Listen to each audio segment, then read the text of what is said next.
everybody, welcome to the Realist State. I'm your host, Byron J, Elliott, and I'm just glad you chose to join us today. Here on the Realist State, what we like to do is discuss ideas and have conversations that ultimately will leave all of us in a better state of understanding of how we can be stronger economically, how we can make better investments, understanding real estate as a tool for wealth building and generating intergenerational wealth. Today, we want to talk about some of the words that we use a lot of times in terms of investment, in terms of economics, and real estate, that sometimes I think we have a misunderstanding. We use one word to mean another. We'll use another word to mean that one. And, we need to use words that'll get us to a place of understanding so that then we can make good choices. So the first set of words I want to discuss and use a little bit of a comparison is the word cost versus the word value. A lot of times people refer to value and they're thinking cost, or they refer to cost and they're thinking value. For example, you may hear a young teenager talk about, or sometimes adults, they'll talk about how much they paid for a pair of sneakers, right? Does that mean that pair of sneakers is worth what was paid for it? What was paid for it was the cost. What it's worth is the value. See if I can make it a little bit more clear for you. So there may be a person who would want to sell a house, and because they need to sell the house quickly, they've got a job that's moving them to another town, or they really can't afford to keep it, or they're in jeopardy of losing it. And so they sell the house at a particular price. Now, this price may seem like a great deal because the price is low, the cost is low. And then an investor will come and buy that home for that cost. But recognizing the difference between cost and value, that investor will put a few dollars into the house and then create or do what's called forced appreciation. In other words, they'll fix it up a little bit, maybe paint some carpet, they'll maybe change a few appliances or whatever the case may be, and create a higher value for that house than what they spent for it. And so now value, hopefully you've already connected the dots. Value has more to do with what the market, the active market, what a buyer under normal circumstances would be willing to pay for it. And so the idea as an investor is to acquire assets. We'll talk about that word a little bit later. Acquire homes or whatever it is you're investing in. Acquire it at a low cost and then be able to sell it or either hold on to it while watching the value increase. All right, cost versus value. They are not the same. All right, so the next thing we're going to discuss today is income versus wealth. A lot of times when you see a person who makes a lot of money, we describe those things in our conversations. Sometimes we don't understand what we're saying. A person that's making a lot of money, I think many times we're describing their income level. However, we have not necessarily addressed their level of wealth. So let's talk about it. Now, I can remember there was a special back in the day, Chris Rock, the comedian, he made a joke about it. He said that there's a difference between being rich and being wealthy. He said it, and I'll spare you the language, but he said being rich, you could lose that in a bad summer with a drug habit. Rich is gone. All the money that you had being rich can be gone pretty quickly. It just takes one problem. Whereas wealth, it takes generations to even conceivably lose or get rid of wealth. It takes generations many times to acquire wealth.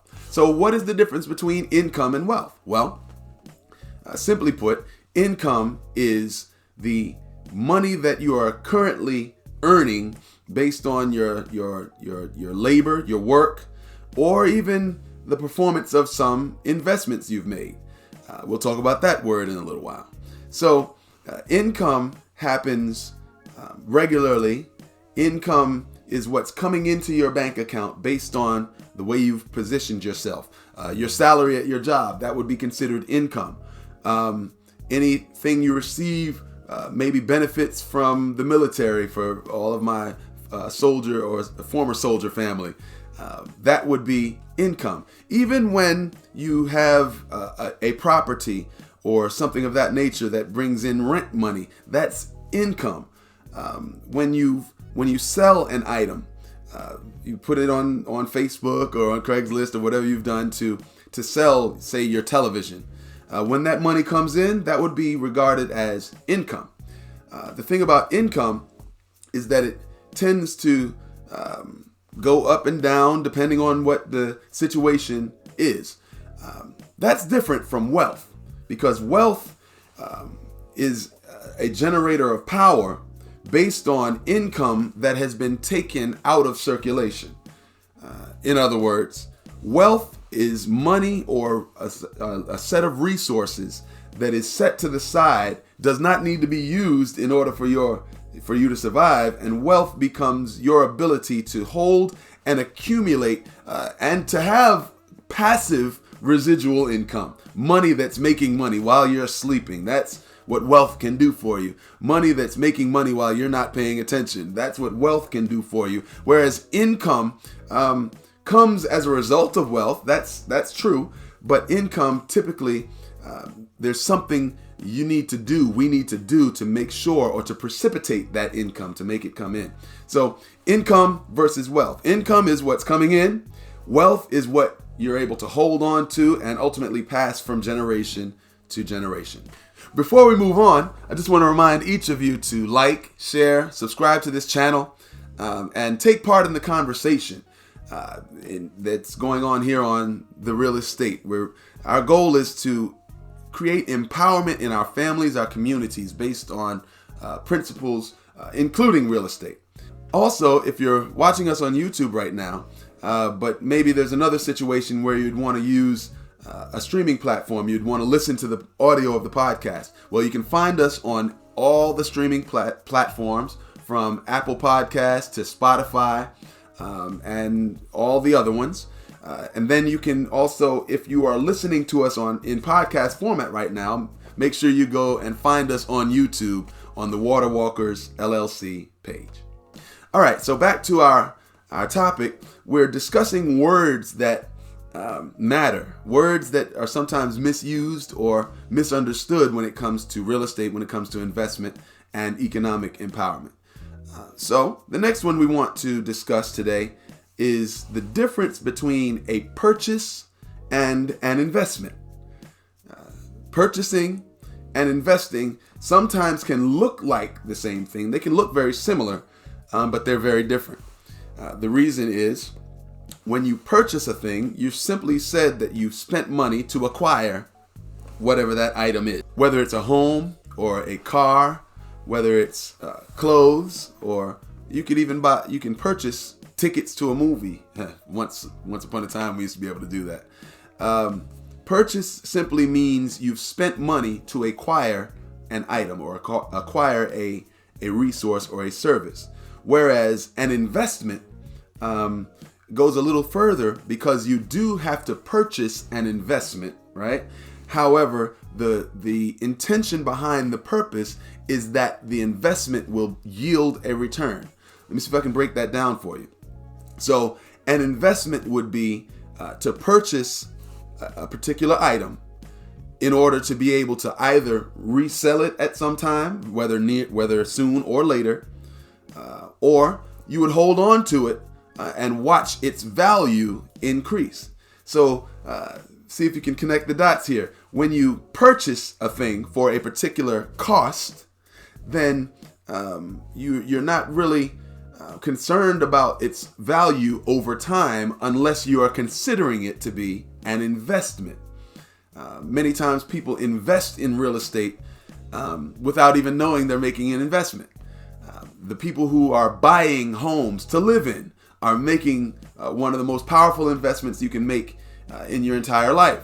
Although sometimes it takes 30 years to pay off a mortgage, that investment over time will increase in value even as the amount that you owe on that mortgage decreases, thereby creating a whole nother term we'll talk about on maybe another video, a term called equity. And that is the difference between the cost and the value. So when you've made an investment, okay, the investment is made in order to create as much space between value and cost as possible, so that equity creates wealth. I'm hoping you're seeing where these terms are kind of coming together. So a purchase is simply spending your money to buy what you want. Investment is spending your money in order to buy something that will ultimately make you money, that will ultimately increase in value. And the last set of terms I want to look at with you today are assets and liabilities. A lot of times we don't understand the difference between the two. And so when we're making our purchases or our investments, we're unsure as to whether a thing is an asset or a liability. And there's an easy way to tell. There's an easy way to know the difference between the two. So an asset will make you money, whereas a liability will cost you money.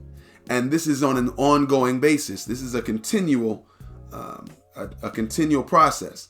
An asset, such as a home, when you purchase a home, it becomes an asset, even though there are bills that must be paid ongoing, and even though you've got to pay the mortgage and you've got to pay the insurance and the taxes and all those things. When those things are paid and taken care of, the home itself creates a center of wealth, wherein it's an asset that will always pour back into your ability to build wealth, whereas liabilities are those things that decrease. So the difference between an asset and a liability is that a liability, you're really just purchasing it for your own enjoyment. It costs you some money, and once you consume that thing, it is no longer of any economic value to you. For example, a liability that one could possibly purchase would be, say, a particular handbag or a particular item of clothing. It could be seen as an asset for the time that it's useful, but it becomes a liability from the very moment that it is no longer economically benefiting you. And so just because I purchase a thing does not make it an asset. It could be that I've purchased a liability that is going to continue to cost me money. So assets make money, liabilities cost money. So our goal on the real estate is to give us conversations and the ability to have conversations that will ultimately empower us. So in order to do that effectively, if you're going to make it from being just a consumer to being an investor, make it from being somebody who's focused on income to someone who's generating wealth, someone who's always paying attention to cost as opposed to generating and accumulating value, someone who's always making purchases without having their eye or their mind on investment, or someone who always buys liabilities without striving for assets. We've got to use the right terminology. So I'm hoping that this content is helpful for you. We'll be doing a lot more going forward. Maybe we'll break into some of these words a little bit more in a little bit more detail. But my hope is, if you're looking at your finances, you're looking at your economic situation, you're looking at what's going on right now all around us in the world, it's time now to start using wisdom, to use the right words, right? So that we can make good choices toward our own economic outcomes. At the end of the day, it's your responsibility. It's all of our responsibility to create the world that we want to live in, and to then be able to pass something on to the generations that come behind us. Thanks again for joining us here on the Realist State podcast. I'm your host, Byron J. Elliott, also your favorite realtor with eXp Realty. If you have any needs in the real estate space, please feel free to reach out. But also, we want you to check us out here on the Realist State. Every Monday, we drop a new episode at noon here on YouTube and on all of the streaming platforms. You can consume it however you want. We just hope that you keep on hanging out with us. If you have any questions, feel free to put them in the comment section or reach out to us directly. But wherever you go, whatever you do, always remember, keep it real.